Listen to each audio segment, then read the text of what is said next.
Deuxième épître de Paul aux Corinthiens, chapitre 9. Car touchant le ministère envers les saints, il est superflu pour moi de vous écrire.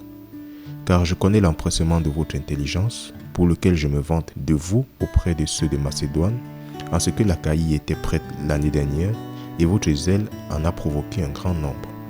Cependant, j'ai envoyé les frères, de peur que notre vantardise à votre sujet ne soit en vain à cet égard, pour que, comme je l'ai dit, vous puissiez être prêts.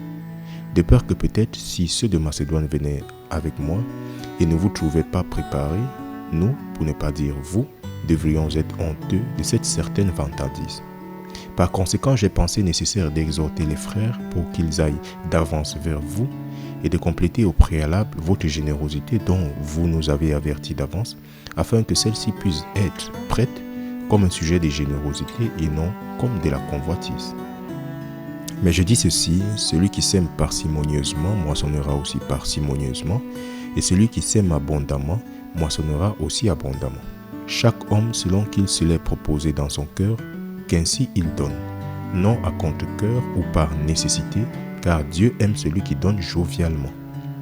Et Dieu est capable pour faire abonder toute grâce vers vous, afin qu'ayant toujours tout ce qui suffit en toutes choses, vous puissiez abonder en toute bonne œuvre.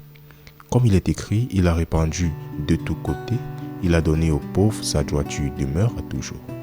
Or, celui qui procure la semence au semeur, procure et le pain pour votre nourriture, et multiplie pour votre semence ensemencée, et augmente les fruits de votre droiture, étant enrichi en toutes choses pour toute prodigalité, laquelle adresse par notre intermédiaire des remerciements à Dieu.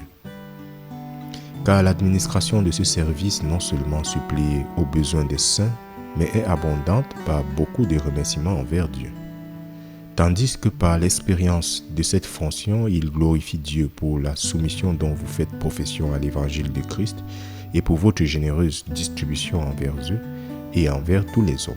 Et par leur prière pour vous, qui tardent de vous voir à cause de l'excessive grâce de Dieu qui est en vous, remerciements soient envers Dieu pour son don inexprimable.